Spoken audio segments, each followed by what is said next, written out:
Are you struggling with knee pain like patellar tendinitis? In this video, I'm going to show you a very powerful technique called muscle scraping and how to use it on your knee to take you from where you are back to where you want to be. We're going to dive into the complete protocol for instrument-assisted soft tissue mobilization, aka muscle scraping, and I'm going to show you why it works, how it works, and how to apply it to your knee just before you begin your next activity. So muscle scraping works because what you are doing is you are breaking down adhesions and scar tissue in those layers of skin and muscle and between the skin and the muscle in the connective tissue, aka fascia.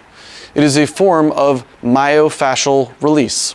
It is particularly effective for patellar tendinitis and patellofemoral syndrome because you are mechanically breaking up the adhesions that are leading to that kneecap not tracking the right way when you're running, or that patellar tendon that has now thickened and gotten angry every time you go to put load into it and explode off, like when you're jumping, potentially squatting, doing Olympic lifting, jiu-jitsu, whatever it is you might love to do.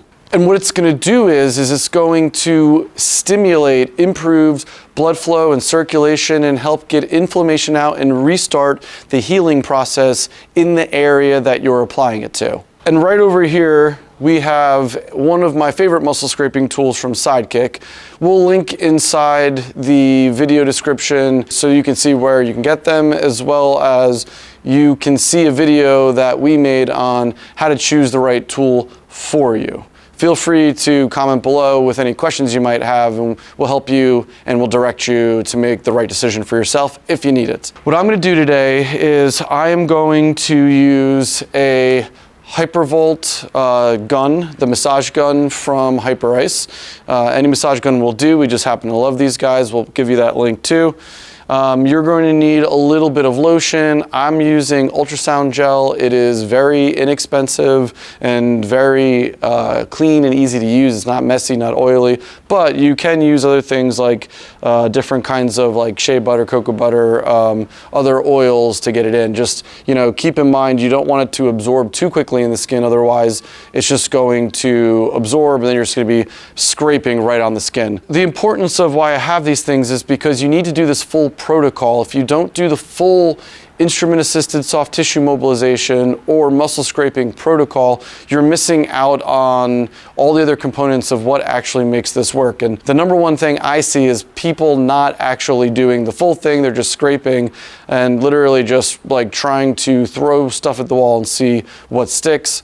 Do this, okay? So what you need to do first is you need to increase blood flow and circulation in the area, get it warmed up. You could go for a nice jog. You could use an elliptical. What I'm going to do is I'm going to use this Hypervolt on the area. And what you're going to do is you're going to spend, let me have a seat here. You're going to spend just about 2 to 3 minutes working through the muscles of the thigh. I'm on my quad, coming out to the lateral part of my quad here.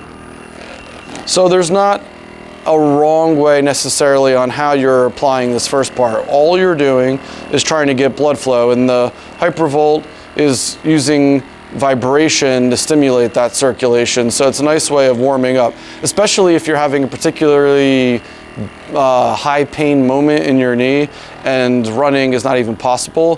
What you can do is you can use this to get that blood flow going, and I'm going to get right up on that patellar tendon so that way I'm getting blood flow into that area, right? It's pretty simple. So use the vibration to get blood flow and circulation started. Get it going, get it warmed up. You could perform any exercise you want that's not strenuous. You don't want to go nuts because we're just trying to warm up. You got it. Right, so after we've done about 2 minutes of warming up the area, I'm gonna go ahead and turn this off. What you can do then is you're going to apply this emollient around the area. That's why I like this ultrasound gel, because see how it's not just like running very quickly away? You're going to take the tool that you're using and you're going to scrape all around the patella, all through the quad, Now there are two ways to do this. There is the level 1 way, which is you are scraping all around the area, not just going right where it hurts while you are just sitting there statically. But the other part of that is you're going to add movement to this. So what I can do is I can actually extend and like contract my quad and relax.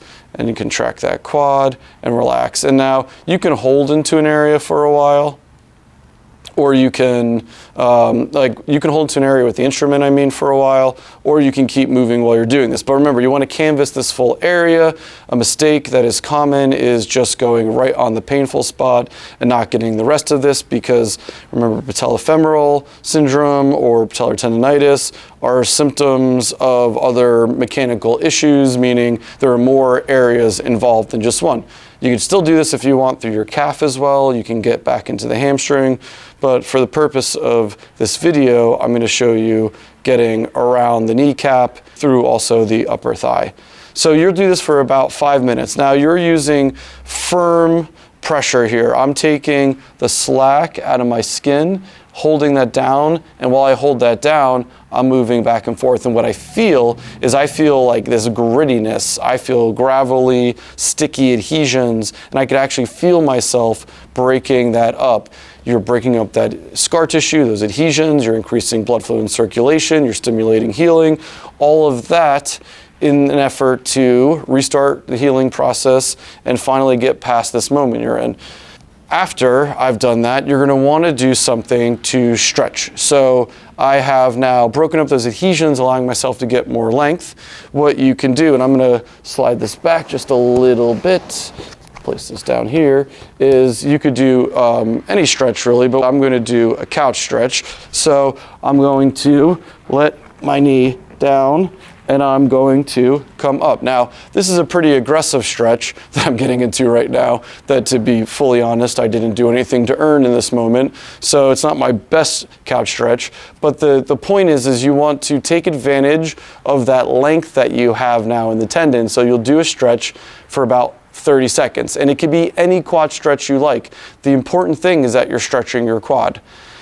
You could do both sides, obviously, too. You don't have to just do one side. So after I've held this for about 30 seconds, and you could do more than one stretch if you want to go through a few of them, we're going to do something now active. You could also do some active stretches, I should say. So if you wanted to, you could go through something like A-skips, and you could just go through it right in that moment. It's kind of hard to talk while I do this, but you could go through A-skips. It's also a good warm-up. Either way, there's a quad moment in there. There's your knee bending and straightening, right? So I'm going to go from that, and now I want to do a strengthening moment for this area, for this knee. This protocol, as I said, is often missed. It is something that people tend to neglect to do because, for whatever reason, everyone has just started only scraping. You're not going to do that. The strengthening moment is what's going to help glue all this good work together. You have warmed up the area, you have broken up adhesions, you have now lengthened and stretched that really angry area so that way it has its full length again. And now you're like, all right, I've realigned that fibrotic tissue into its parallel orientation that it should be. And what I'm going to do is I'm going to take advantage and teach this muscle and this tendon what it should be doing. So I'm going to do just single leg box squats, nice and easy through the eccentric, right? Now, if you have a lot of knee pain, focus on just the eccentric to a box. The box can be a little high, but make sure you're squatting down. You'd be doing about 10 reps. You can alternate legs if you want to give the one side a break. But you could, if you're feeling okay, just go up and down. If you're pretty advanced and this is more preventative for you, you could do pistols if you'd really like. I'm not sure if I can do it, but now that I said it, I want to see. So we're going to come down and up, right? Oh, look at that.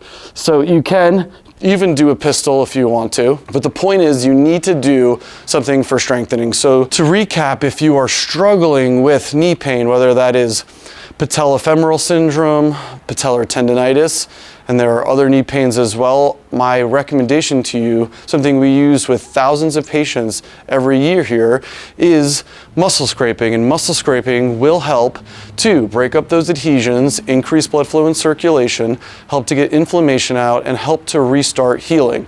It'll decrease that pain and improve your range of motion. And when you follow this technique of warming up the area, then scraping the area, then stretching the area, and then strengthening the area, you will be in a better position to finally be pain-free and fully capable of doing what you want to do.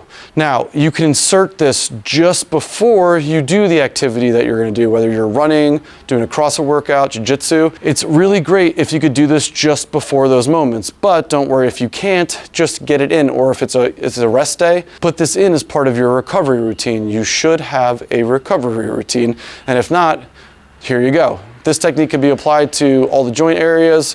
Make sure you like, subscribe, and follow us because we're going to continue to cover all the ways that you can use this. If you have any questions, please feel free to comment below, or if you've used muscle scraping and want to share your personal experience, please comment below. I'm Doc John from Mobility Doc. Thank you for watching.